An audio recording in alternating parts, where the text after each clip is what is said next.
जय श्री महाकाल। देखिए, आप एक जीवन का एक ऐसा दृष्टांत बताने जा रहा हूँ जो मेरे परम पूज्य गुरुदेव ने मुझे बताया था कि वो कई बार बताते हैं कि हमेशा अपन को एक दूसरे की मदद तो करनी ही चाहिए। अगर हो सके तो कोई अपन को रास्ते में मिले उनकी मदद कीजिए। आपको लगे कि ये व्यक्तित्व ज़रूरतमंद है तो उस व्यक्ति की आपको मदद करनी ही चाहिए। एक दृष्टांत बताता हूँ।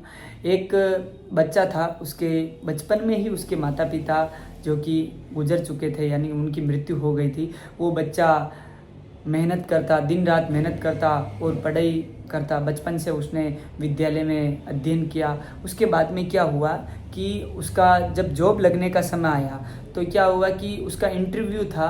तो इंटरव्यू देने अगर वो जाएं तो उसके पास में क्या है कि 5 रुपये उस समय ये चलते थे कि 5 रुपये में दूसरी जगह उसने खूब मेहनत की, दिन रात मेहनत की। लिखित एग्जाम में तो वो पास हो गया, पर उसका साक्षात्कार होना था, यानी कि इंटरव्यू होना था। इंटरव्यू के समय उसको जाना था, इंटरव्यू देने वे जा रहा था तो उसके पास पैसा नहीं है। वो डेली उसका नियम था, भगवान के मंदिर में जाता था और भगवान को चरण स्पर्श करता और भगवान को हर एक बात बताता था। बाबा भोलेनाथ के दरबार में जाता था। तो एक समय अगर वहाँ भी मंदिर में देखिए, बात ऐसी है कि वहाँ भी प्लेट के अंदर मंदिरों में पैसे पड़े हुए रहते हैं, पर वो इतना ईमानदार व्यक्तित्व था कि वहाँ भी वो पैसा नहीं ले पाया और भगवान के सामने ही रोने लगा। जब पुजारी ने पूछा क्या हुआ तो वो कुछ नहीं बताया और वहाँ से वो बाहर चला गया। और बाहर जाकर जहाँ भिखारी बैठे हुए होते हैं वहाँ जाकर वो भी बैठ गया और रोने लगा। तो वहीं एक बूढ़े बाबा भिखारी थे, वो मतलब रोज़ पैसे लाते थे और पैसे मांगते थे। तो उसने कहा कि देख रहा था और वो भिखारी बाबा भी उस लड़के को देख रहे थे, बहुत चिंतित हैं, रोज़ आता है, अच्छे से बात करता है, सीताराम बोलता है, बहुत अच्छा रहता है, आज ये इतना दुखी कैसे हैं। तो क्या हुआ कि वो लड़का उन भिखारी बाबा से बातचीत करने लगा। तो उन भिखारी बाबा ने उससे पूछा, बेटे क्या हुआ है तुझे, क्यों प्रॉब्लम है, क्यों रो रहा है, आज बहुत उदास दिखाई दे रहा है, तो बता क्या प्रॉब्लम है तेरी। तो बोला कि बाबा मैंने इतनी जीवन भर का मेहनत किया है, अब मेरा गवर्नमेंट जॉब लगने वाला है और मेरे पास 5 रुपये चाहिए, मुझे इंटरव्यू देने जाना है और मेरे पास 5 रुपये नहीं हैं। तो फिर बाबा ने बोला कोई बात नहीं है, देखो मदद करने वाला कहीं से भी मदद करवा देता है। प्रभु के सामने गया तो प्रभु को मदद करवानी थी तो उसको मदद करवा दी। तो उन भिखारी बाबा ने 5 रुपये दे दिए। वो जल्दी से उस बस में चढ़ा और इंटरव्यू देने के लिए गया।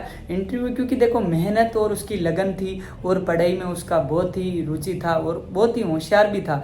क्योंकि देखिए जिसके ऊपर परिस्थिति बनती है ना, उसी को ही पता चलता है। बिना परिस्थिति, सबसे बड़ा जो गुरु होता है परिस्थिति होती है और ठोकरें होती हैं। ठोकरों से जो व्यक्ति जितना सीखता है ना, उससे किसी से नहीं सीख सकता है। मेरे जीवन का पर्सनल अनुभव है, जो मेरे पिताजी मेरे को बहुत बार समझाया करते थे, बच्चे ये चीज़ ऐसे नहीं ऐसे होगी, पर वो समझ में नहीं आती थी। बाद में जब उसी चीज़ की अपन को ठोकर लगती है, बाद में उस चीज़ का पता चलता है। तो वो इतना मेहनती था, वहाँ जाकर इंटरव्यू वाले ने जब उसका इंटरव्यू लिया तो फट फट जवाब देने लगा और हर क्वेश्चन का सटीक आंसर दिया।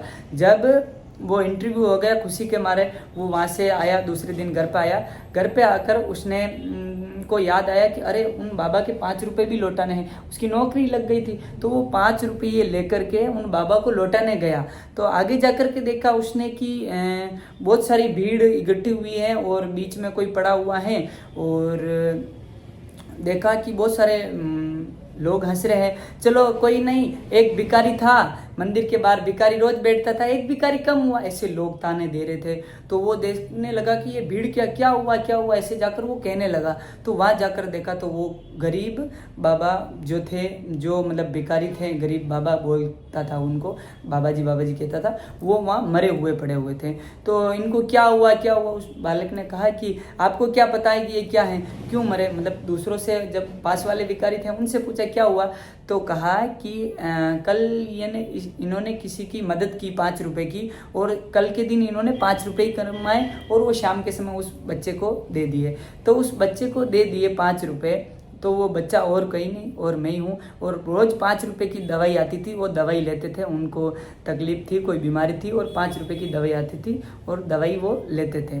तो फिर लोग तो ताने दे रही थे तो उसने, उस बच्चे ने सबको चुप कराया, चुप रहो, आपको क्या पता है कि मदद क्या होती है, कि कल इन बाबा ने मेरी मदद की, मेरे जीवन बन गया, पर ये अपने जीवन से चले गए। ऐसे सभी लोगों से मेरा यही कहना है कि आप भी एक दूसरे की मदद कीजिए, बहुत अच्छा रहेगा। और अगर आप किसी की मदद करोगे तो भगवान आपके लिए, बाबा भोलेनाथ आपके हर समय समय पर, हर क्षण में आपकी मदद करेंगे।